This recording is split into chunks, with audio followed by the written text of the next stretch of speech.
I was only going out for coffee. Now I'm lying in a hospital bed. And two children I've never met are holding my hand, crying like I'm the only person they have left in this world. Are you going to die? The small voice asks, trembling with fear.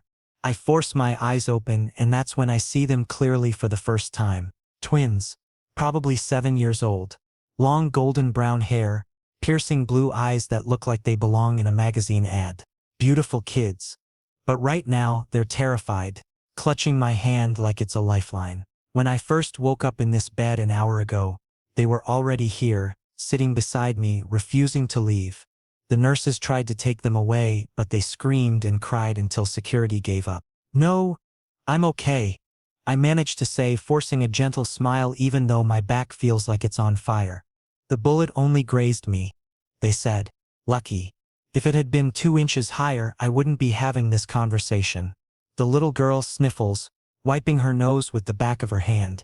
You saved us. The bad man was going to hurt us. I don't remember much. Just flashes. I was walking down the street, coffee shop 2 blocks away. Then I heard children laughing, playing near the corner. And then, a man. Dark hoodie. Gun raised. I didn't think. I just moved. Grabbed the kids. Pulled them behind me. The sound of the gunshot was deafening.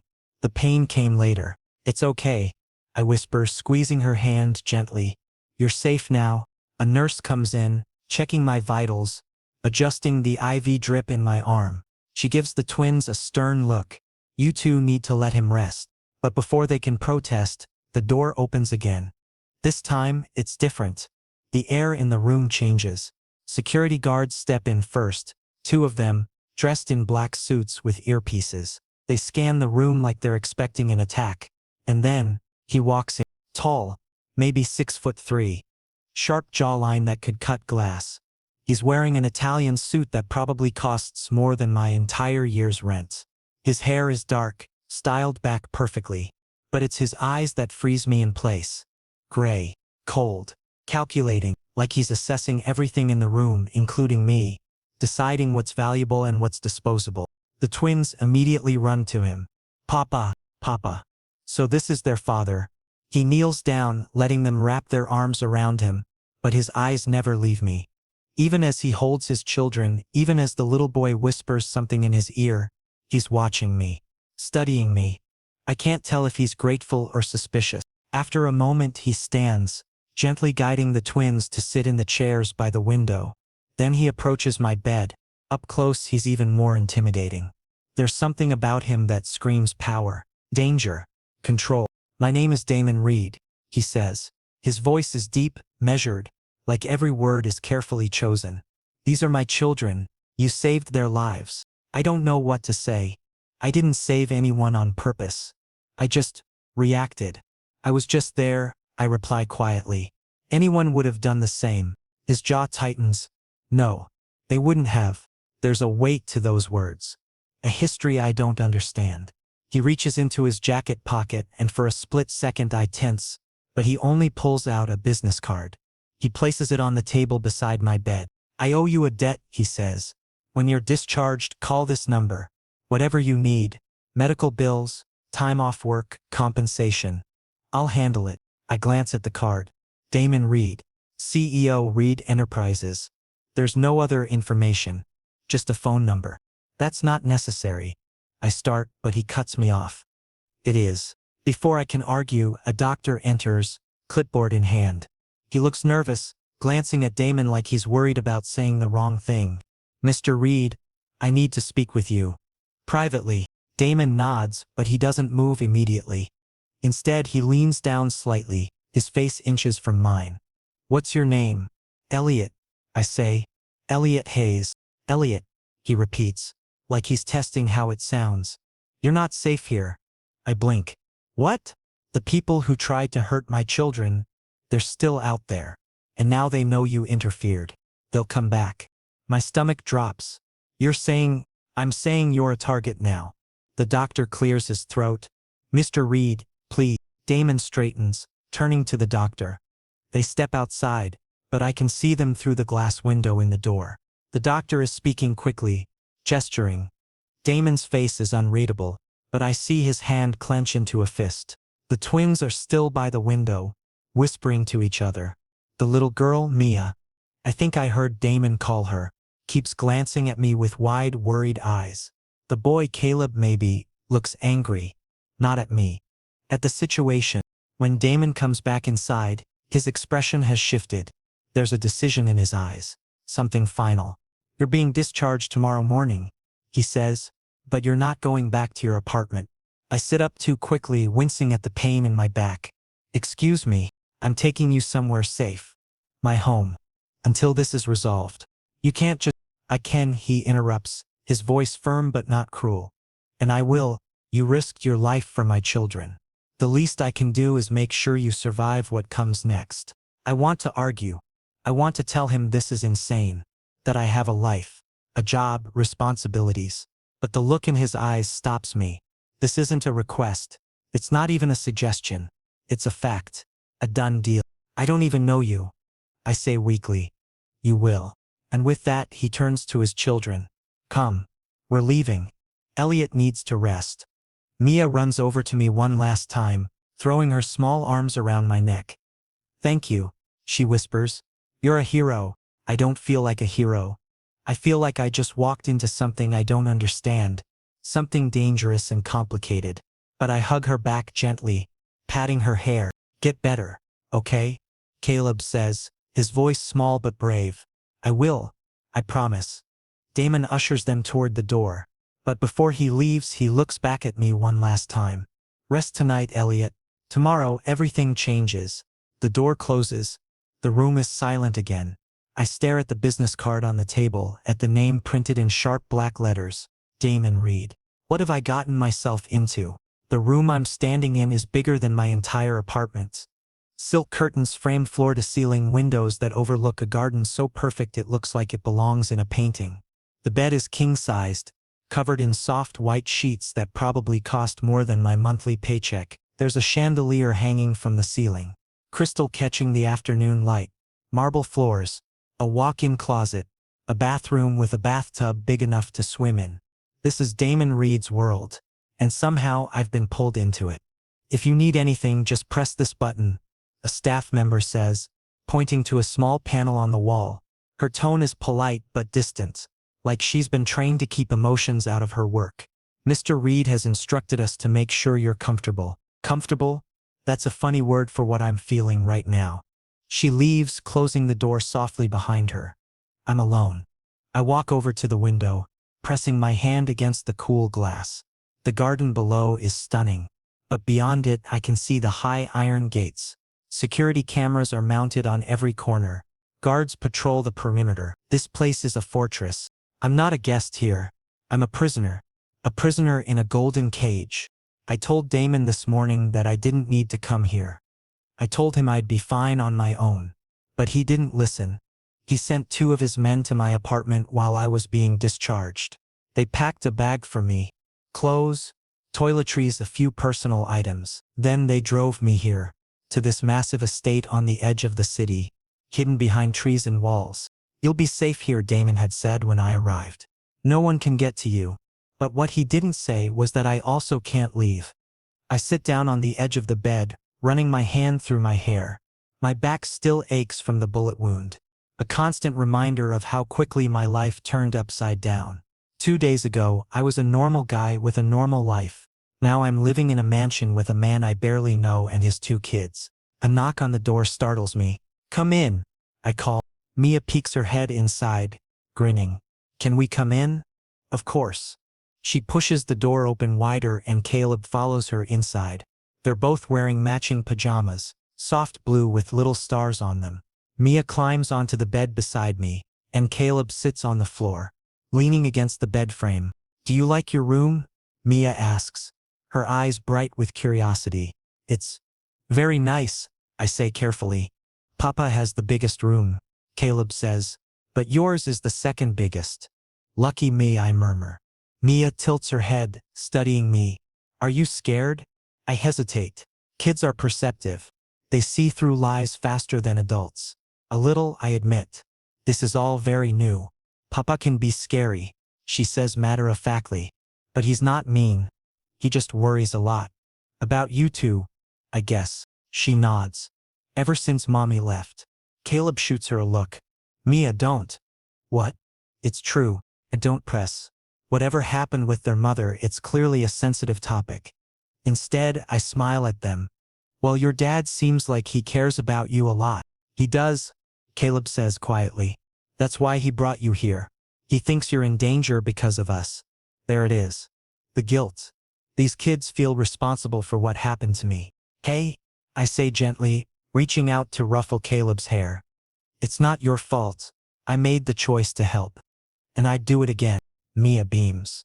You're really nice. Before I can respond, the door opens again. This time, it's Damon. He's changed out of his suit, now wearing dark jeans and a simple black shirt. It's strange seeing him like this. Less formal, more human, but his presence still fills the room, commanding attention without trying. Bedtime, he says, his voice firm but not harsh. But Papa, Mia starts. Now. She sighs dramatically but slides off the bed. Caleb stands too, giving me a small wave before they both shuffle toward the door. Damon watches them go, and once they're out of sight, he steps inside, closing the door behind him. They like you, he says. They're good kids. He nods, moving to stand by the window. For a moment, neither of us speaks. The silence is heavy, filled with unspoken questions. You didn't have to bring me here, I finally say. Yes, I did. I could have gone to a hotel, or stayed with a friend. He turns to look at me, his gray eyes sharp. And put them in danger too? No. This was the only option. For how long? As long as it takes. That's not an answer. It's the only one I have. I stand frustrated. You can't just keep me here indefinitely. I have a job. A life. Your job has been notified that you're taking medical leave, he says calmly. Your rent is being covered. Your life, as you call it, is on pause. You can't just. I can, and I have. The audacity, the control. It should make me angry, and it does. But there's something else too, something I can't quite name, because beneath all the authority there's a flicker of something genuine. Concern, maybe, or guilt. Why do you care so much? I ask, my voice quieter now. You don't know me. He's silent for a long moment, his jaw tight. Then he exhales slowly. Because you did something no one else would. You put yourself between a bullet and my children. And he pauses, searching for the words. I can't let that go unanswered. So this is about repaying a debt, partly. He steps closer. But it's also about making sure you don't end up dead because of a choice I'm grateful you made. There's weight in his words. Truth. And for the first time since I met him, I see past the cold exterior. He's not just a powerful businessman or a protective father. He's a man carrying the burden of keeping everyone around him safe. I don't need a savior, I say softly. Good, he replies. Because I'm not one. But I will keep you safe, whether you like it or not. He walks to the door, pausing with his hand on the handle. Get some rest, Elliot. Tomorrow we'll talk more. And then he's gone, leaving me alone in this beautiful, suffocating room. I walk back to the window, staring out at the darkening sky. Somewhere out there, the people who tried to hurt those kids are still free. And somehow, I've become part of this twisted story. I don't know how long I'll be here, but one thing is certain. My life will never be the same. A week has passed since I arrived at the mansion, and I'm starting to understand the rhythm of this place. Mornings are quiet. The staff moves through the halls like ghosts, efficient and invisible. Damon leaves early for work, always in a suit, always with that same unreadable expression. The twins have a tutor who comes in the afternoons, a strict older woman who doesn't smile much but clearly cares about them. And me? I wander, I read, I try to figure out what I'm supposed to do with myself. Today, for the first time, I'm allowed outside. Not beyond the gates, of course, but the garden is open to me now. It's a small freedom, but I'll take it. The air is crisp, the sun warm on my skin. I breathe deeply, savoring the feeling of being outdoors after days of confinement. The garden is massive, filled with flower beds, stone pathways, and a fountain in the center that trickles water in a soothing rhythm. It's peaceful here, almost enough to make me forget the armed guards stationed at every corner. Elliot, I turn to see Mia running toward me, her hair bouncing with each step. Caleb follows at a more measured pace, hands in his pockets, trying to look cool. "You're outside," Mia exclaims, grabbing my hand. "Come on. I'll show you my favorite spot." She drags me along the path, and I let her, amused by her enthusiasm. We stop at a cluster of rose bushes, their petals a deep red. "Papa planted these," she says proudly, "for our birthday last year. They're beautiful," I say, crouching down to get a closer look. Caleb joins us, kicking at a pebble. "Papa doesn't come out here much anymore." "Why not?" He shrugs. "Too busy, I guess." There's something sad in the way he says it, like he's trying not to care but does anyway. I glance back at the mansion, and sure enough, I see a figure standing by one of the second-floor windows. Damon. Always watching. "Does your dad ever relax?" I ask, keeping my tone light. Mia giggles. "Not really. He's always working or worrying." "About us," Caleb adds quietly. I stand, brushing dirt off my hands. "Well, maybe we should try to get him to come out here sometime. Fresh air is good for worrying." Mia's face lights up. "Yes, we should make him." Before I can respond, a butterfly flutters past, and Mia squeals, chasing after it. Caleb watches her with a small smile, then looks at me. "Thanks," he says. "For what?" "For being here. She's been happier this week." I don't know what to say to that. I ruffle his hair gently. "She's a great kid. You both are." He blushes, looking away, but I can tell he's pleased. We spend another hour in the garden, the twins showing me every corner, every hidden path. For a while I forget about the danger, the confinement, the uncertainty. It's just night. But then the afternoon comes, and with it a knock on my door. I open it to find Damon standing there, still dressed in his work clothes, tie loosened. "Do you have a minute?" It's phrased as a question, but we both know it's not. "Sure." He steps inside, closing the door behind him. For a moment he just stands there, hands in his pockets, looking almost awkward. It's strange seeing him like this. Unsure. "The kids seem attached to you," he says finally. "They're easy to like. They lost their mother 2 years ago." He continues, his voice careful. "Car accident. Since then it's just been me. And I'm not the easiest person to connect with." I don't interrupt. This feels important, like he's opening a door he usually keeps locked. "When you saved them," he says, "it wasn't just about stopping a bullet. You gave them something they've been missing. Someone who cares without expecting anything in return." "I do care about them. I admit, they're good kids." He nods slowly. "That's why I need to ask you something." "Okay." He meets my eyes, and for the first time I see genuine uncertainty there. "How long are you willing to stay?" The question catches me off guard. I thought I didn't have a choice. "You don't," he says bluntly. "Not right now. But eventually this will be resolved. The threats will be neutralized. And when that happens, you'll be free to leave." "But," he hesitates, "I'm asking if you'd consider staying anyway. For them." I stare at him.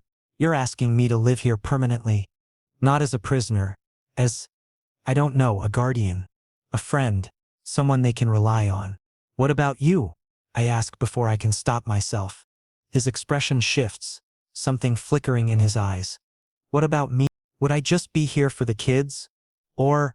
The question hangs in the air, heavy and loaded. He takes a step closer, and suddenly the room feels smaller. "I won't lie to you, Elliot. I don't know what this is. I don't know what you are to me yet. But I know that having you here, it feels right. Not just for them. For me too." My heart is pounding. That's a lot to process. I know, and I'm not asking for an answer today. But think about it. He moves toward the door, but I stop him. "Damon." He turns.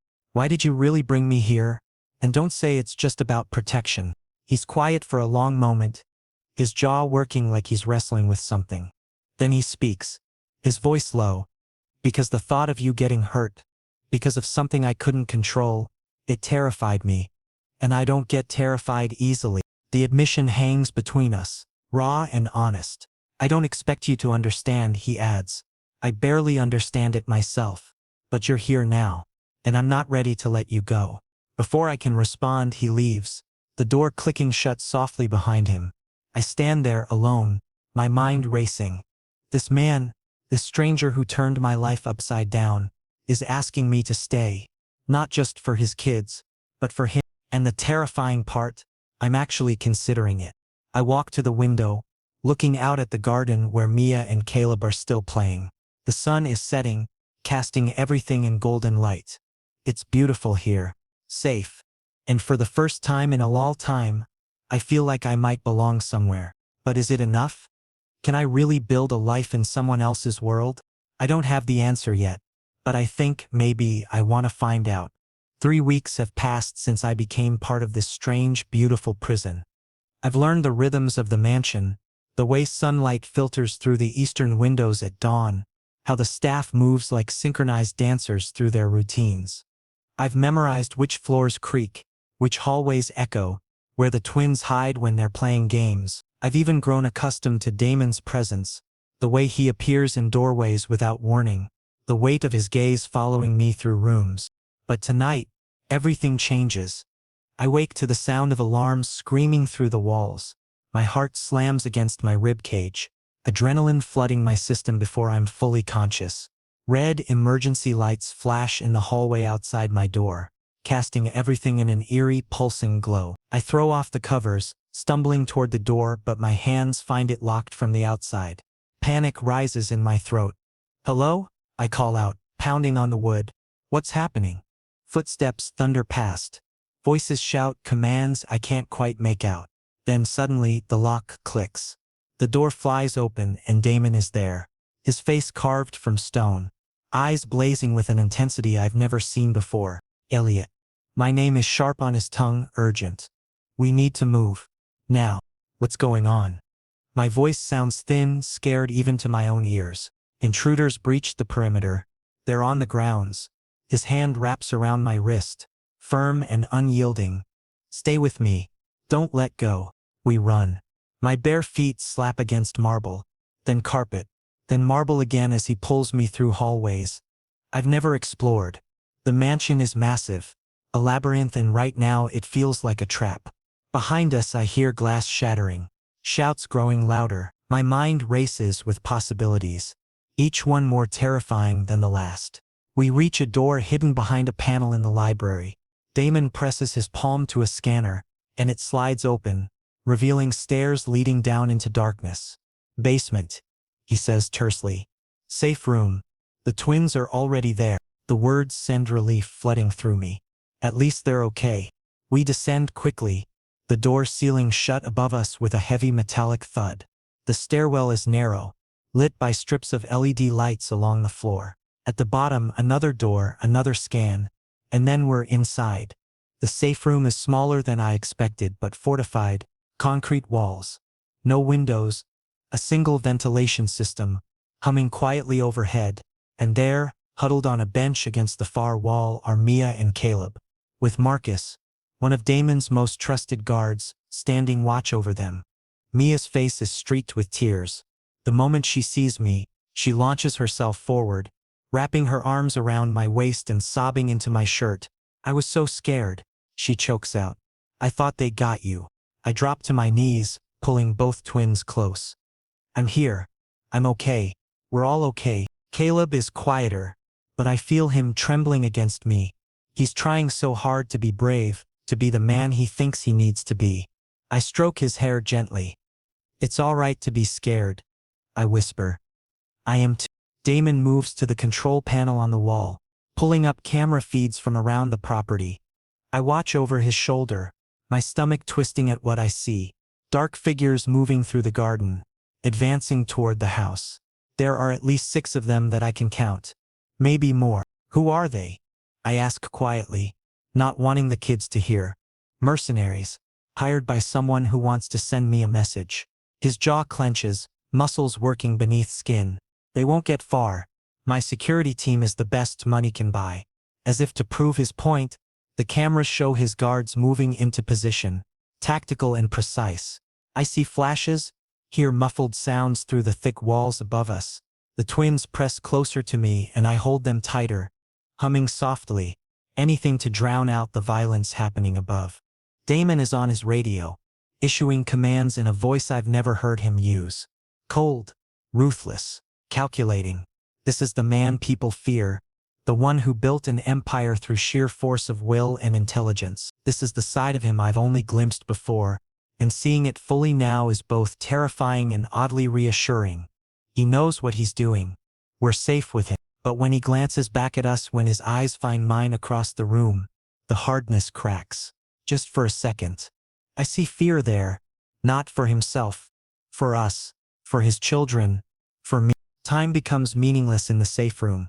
Minutes stretch into hours. Or maybe it's the other way around.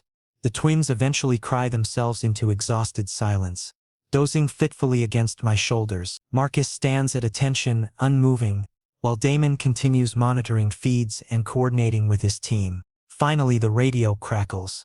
All clear, sir. Subjects neutralized. Perimeter secure. Damon's shoulders drop almost imperceptibly. Casualties? 2 of ours with minor injuries. Nothing serious. Good. Run a full sweep. I want every inch of this property checked before we come up. Copy that. He turns to us and some of the tension bleeds from his face. It's over. They're gone. Marcus nods and moves to unlock the door. Damon approaches slowly, kneeling in front of where I sit with the twins. Are you all hurt? We're fine, I assure him, just shaken. He reaches out, his hand hovering for a moment before settling on Mia's head, stroking her hair with a gentleness that makes my chest ache. Let's get you back to bed, he murmurs. We make our way upstairs. A somber procession. The mansion looks different now. The living room has overturned furniture, broken glass scattered across expensive rugs. Picture frames are askew on walls. Papers from Damon's desk are strewn across the floor. Evidence of the intrusion, the violation of this supposedly safe space. I help get the twins settled back in their rooms, staying with each until they fall into uneasy sleep. Mia won't let go of my hand until her breathing evens out. Caleb pretends he doesn't need me there, but I see the relief in his eyes when I sit on the edge of his bed and promise not to leave until morning. When I finally emerge into the hallway, Damon is waiting. He looks exhausted, the weight of the night etched into every line of his face. Without a word, he gestures for me to follow him to his study. The room is chaos. Books pulled from shelves, his computer monitor cracked, a lamp shattered on the floor. He pours 2 glasses of scotch from the bar in the corner, hands me one without asking if I want it. I take it gratefully, the burn of alcohol grounding me back in reality. I'm sorry, he says finally, staring into his glass. This isn't the life I wanted for them. For you, it's not your fault. Isn't it?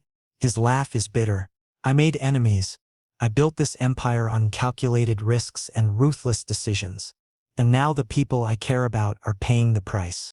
I set my glass down, moving closer to him. Damon, look at me. He does, reluctantly. Those men came here to hurt you. To hurt your family. But they didn't succeed. Your kids are safe. I'm safe. Because of the choices you made, the precautions you took, you protected us. His hand is trembling slightly when he raises it to his face, rubbing his eyes. When I heard the alarms, the first thing I thought was that I had to get to you. Not my files, not my assets. You. And it terrified me because I realized. He stops, swallowing hard. Realized what? That I can't lose you. Not now. Maybe not ever. The words hang in the air between us, heavy with meaning. My heart is racing again, but for entirely different reasons now. Damon. He closes the distance between us, his hand coming up to cup my face. I know this is complicated. I know my world is dangerous and unpredictable, but you've become part of it. Part of us. And tonight, when I thought something might happen to you, I knew with absolute certainty that I would burn this entire city down to keep you safe. I can't breathe. Can't think. All I know is that this man, this powerful, dangerous, complicated man, is looking at me like I'm something precious. Something worth fighting for. Stay, he whispers. Not because you're in danger, not because of the twins. Stay because I need you to. And in that moment, surrounded by broken glass and shattered illusions, I make my choice. I'm not going anywhere. Morning comes too quickly and too slowly at the same time. I didn't sleep. How could I? After everything that happened, after what Damon said to me in his study, After the way he looked at me like I was the only solid thing in a world that had just tried to crumble around him. We didn't kiss. We didn't need to. Sometimes words carry more weight than actions, and his words last night have been playing on repeat in my mind ever since. I shower and dress in the clothes that have been provided for me, designer labels that still feel foreign on my body. When I make my way downstairs, the mansion is already alive with activity. A cleaning crew is working on the living room, replacing broken glass, righting furniture. You'd never know a small war happened here just hours ago. The twins are at the breakfast table when I arrive. Mia's eyes light up when she sees me, but there's a fragility to her smile that wasn't there before. Caleb is pushing eggs around his plate, not eating. The events of last night have left their mark on all of us. Good morning, I say softly, taking the seat between them. Morning. They chorus, but it lacks their usual energy. A staff member appears, setting down coffee and a plate of food in front of me. I'm not hungry, but I take a few bites anyway, trying to model normalcy for the kids. We eat in silence for a while, the clink of silverware the only sound. Then Damon enters. He's wearing a fresh suit, hair still damp from his own shower, and he looks like he didn't sleep any more than I did. But there's something different about him this morning. The walls he usually keeps up, that careful distance he maintains. It's thinner now, almost transparent. He takes the seat across from me and our eyes meet. 1,000 unspoken things pass between us in that glance. Are you okay? Yes. Are you? I think so. What happens now? I don't know, but we'll figure it out. I have meetings today, he announces to the table. Security reviews, new protocols to implement. But I'll be working from home. I'm not leaving the property. Mia perks up slightly. Really? You're staying? Yes, sweetheart. I'm staying. It's a small thing, but I see what it means to them. Their father who's always working, always somewhere else, choosing to be here, with them. The morning passes in a strange, suspended bubble. The twins' tutor calls to cancel, wisely deciding that maybe today isn't the best day for lessons. Instead, the four of us end up in the sitting room. Mia wants to draw, so I sit with her on the floor, helping her sketch out flowers and butterflies. Caleb curls up with a book, though I notice he hasn't turned a page in 20 minutes. Damon works at his laptop, making calls, typing furiously, but every few minutes, his eyes flick up to check on us. On them. On me. Around noon, Mia tugs on my sleeve. Can we make lunch together? In the kitchen, I glance at Damon, who nods. Of course. Let's see what we can create. The mansion's kitchen is enormous, all gleaming stainless steel and marble countertops. The head chef looks startled when we invade his domain, but Damon waves him off. Give us the space. We'll manage. We decide on sandwiches, something simple. Mia insists on cutting the tomatoes herself, wielding the knife with exaggerated care. Caleb takes charge of laying out the bread, arranging everything with precise symmetry. And Damon watches us with an expression I can't quite read. You're not helping, I point out, spreading mayonnaise on bread. I'm supervising, he counters, but there's a hint of a smile playing at his lips. That's not how teamwork works. He pushes off the counter, rolling up his sleeves. Fine. Put me to work. Mia giggles, the first genuine laugh I've heard from her since last night. Papa doesn't know how to cook. I'll have you know I'm perfectly capable of making food, he protests with mock indignation. Cereal doesn't count. Caleb deadpans. I burst out laughing, and suddenly the kitchen is filled with lightness. Damon is hopeless at spreading peanut butter evenly. Mia makes a masterpiece of a sandwich that's too tall to actually bite into, and Caleb creates something that's more art than food. We make a mess. We laugh. We forget for just a little while about the darkness that tried to invade our lives. When we finally sit down to eat our creations, Mia raises her juice box. To family, we echo, and something warm settles in my chest. After lunch, Damon has more calls to take. The twins go to play in their room, and I find myself wandering to the garden. The roses are in full bloom, their scent heavy in the afternoon air. I'm standing there, lost in thought, when I hear footsteps behind me. I used to come here with their mother, Damon says quietly, coming to stand beside me. Sarah. She loved this garden. It's the first time he's mentioned her name to me. I stay silent, giving him space to continue. She died 2 years ago. Drunk driver ran a red light. She was just going to pick up groceries. His voice is carefully neutral, but I hear the pain underneath. The twins were too young to really understand. Mia still asks when mommy's coming home sometimes. I'm sorry. I say because what else can you say to that kind of loss? I threw myself into work after. It was easier than dealing with the grief, than watching my children hurt and not knowing how to fix it. He turns to look at me, but then you came along. And suddenly I had a reason to be present again. They need you, I say gently. More than they need protection or money or any of this. I gesture to the mansion around us. They need their father. I know. I'm starting to understand that. He reaches out, his fingers brushing against mine. And I'm starting to understand that I need you too. Not just for them. For me. My breath catches. Damon, I'm not good at this. He admits. At opening up. At letting people in. My world has always been about control. About maintaining distance to stay ahead. But with you, I don't distance. He trails off, searching for words. I wait, my heart pounding. I want mornings like this one. I want lunches where we make a mess and laugh. I want to come home and know you'll be here. I want to figure out how to be someone worthy of the way you look at my children. The way you've looked at me. I turn to face him fully, reaching up to touch his face. He leans into the contact, eyes closing briefly. You're already worthy, I whisper. You just needed to let yourself see it. Stay with us, he says again, but it sounds different than last night. Less desperate. More hopeful. Not because of danger or obligation. Stay because this is where you want to be. I think about my old life. My tiny apartment. My mundane job. My solitary existence. And I think about this.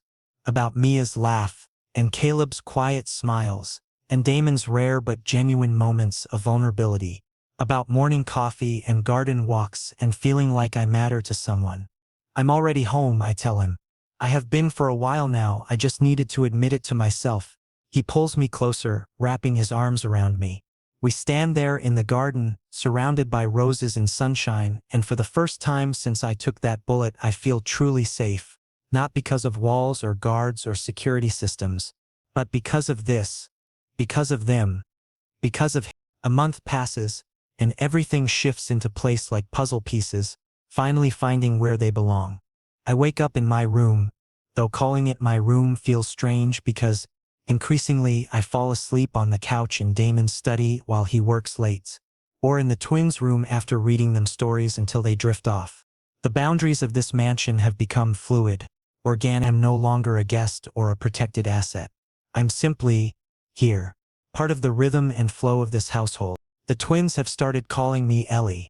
It happened naturally, Mia testing it out one day during breakfast, and it stuck.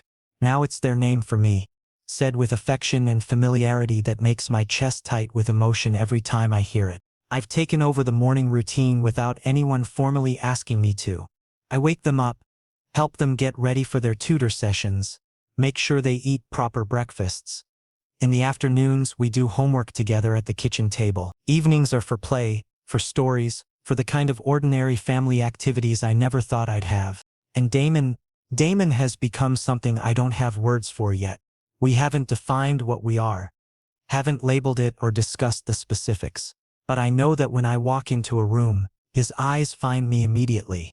I know that his hand seeks mine when we sit together. I know that sometimes I catch him watching me with an expression that makes my heart race and my palms sweat. Tonight is different though. Special, somehow, though I can't explain why. The twins are already asleep. Worn out from a day at the private beach, Damon owns an hour away. It was the first time I'd seen the ocean, really seen it without the weight of danger hanging over us. Mia collected shells, Caleb built an elaborate sandcastle, and Damon actually relaxed, rolling up his pants and walking barefoot through the waves with his children. I'm in my room, changed into comfortable clothes when there's a knock. Come in, I call. Damon opens the door, and my breath catches. He's not in his usual suit. He's wearing dark jeans and a simple black sweater, hair slightly messy from the sea wind, and he looks younger, more at ease. Walk with me? He asks. Where? You'll see. I follow him through the mansion, Upstairs I haven't climbed before. Through a door that leads to the rooftop, and suddenly I'm standing on top of the world. The city spreads out below us, a glittering carpet of lights stretching to the horizon. The night air is cool, carrying the scent of jasmine from the gardens below. There's a small seating area up here, cushioned chairs and a low table, and on that table sits a bottle of wine and 2 glasses. I didn't know this was up here, I breathe. It's my escape, Damon admits, pouring wine for both of us. When things get overwhelming, I come here, away from everything. Just me and the sky. We sit, and for a while we simply exist in comfortable silence. The wine is smooth, expensive, and I sip it slowly, savoring the moment. I've been thinking, Damon starts, his voice contemplative, about the person I was before you crashed into our lives. Literally. A small smile tugs at his lips. I was then not living, going through motions, checking boxes, building wealth and power, like they could fill the empty spaces. And now? I ask softly. He turns to look at me, and in his eyes I see everything. Now I remember what it feels like to look forward to tomorrow. To want to rush home instead of finding excuses to stay away. To laugh with my children instead of just providing for them. I set down my glass, suddenly needing both hands free. They love you. They always did. I know, but I was too caught up in protecting them to realize they needed more than security. They needed a father who was present, who engaged, who showed them that life is more than just surviving threats. He takes my hand, threading our fingers together. You taught me that. I didn't do anything special, I protest. You did everything, he counters. You showed up, you cared, you didn't expect anything in return. Didn't have an agenda or ulterior motive. You just loved them. Easily, naturally, like it was the simplest thing in the world. My throat is tight. It was simple. They're amazing kids. And what about their father? The question is quiet, vulnerable. Is he amazing too? I lean closer, close enough to see the silver flecks in his gray eyes. He's complicated, stubborn, overprotective to a fault, terrible at making sandwiches. Damon laughs, a real laugh that transforms his entire face. But he's also brave and loyal, and he loves with an intensity that's honestly terrifying because when Damon Reed decides something matters to him, he'll move heaven and earth to protect it. I reach up, cupping his face. And yes, he's pretty amazing. He closes his eyes, leaning into my touch. I never thought I'd have this again. After Sarah, I convinced myself it was safer to keep everyone at arm's length. That love was a weakness, a vulnerability enemies could exploit. It's not weakness, I say firmly. It's the strongest thing there is. I'm starting to believe that. He opens his eyes, and there's a determination there now. Which is why I need to tell you something. Properly. No more dancing around it. My heart is pounding. Okay. He shifts, taking both my hands in his. Elliot Hayes, you walked into my life by accident, jumped in front of a bullet without thinking, and somehow became the single most important person in my world, besides my children. You've given them hope, joy, stability. You've given me a reason to be better, to do better. And somewhere along the way, I fell completely, irrevocably in love with you. The world stops. Or maybe it starts spinning faster. I can't tell the difference anymore. I know my life is complicated, he continues. I know there will always be danger, always be challenges. But I also know that I want to face all of it with you by my side. Not as a guest, not as protection detail, but as my partner, as part of this family we're building together. Tears are sliding down my face, and I don't bother wiping them away. I love you too, I whisper.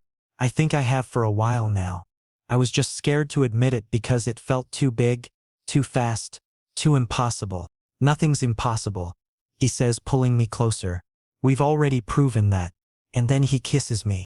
It's different from anything I've imagined. Soft and fierce all at once. Tender but passionate. A promise and a question and an answer all wrapped into one moment. His hands cup my face and mine tangle in his hair, and we're breathing the same air, sharing the same space, becoming something new together. When we finally pull apart, we're both breathing hard, foreheads pressed together. So what happens now? I ask. Now? He smiles, and it's the most beautiful thing I've ever seen. Now we live, we build, we love, We face whatever comes next together. From below I hear a window open. Papa, Ellie, where are you? We both laugh. Damon stands, pulling me up with him. Our daughter calls. Ice cream emergency, I'm guessing. Your daughter? Our. He corrects firmly. Family isn't just about blood. It's about choice. And I choose you. They choose you. Every day. We make our way back down. Hand in hand. Mia is indeed demanding ice cream, claiming it's essential for proper sleep. Caleb rolls his eyes but is already getting bowls from the cabinet. We crowd into the kitchen, scooping ice cream, laughing at Damon's terrible jokes, and I realize this is what home feels like. Not a place, not walls and locks and security systems, but these people, these moments, this love, and I'm never letting it go.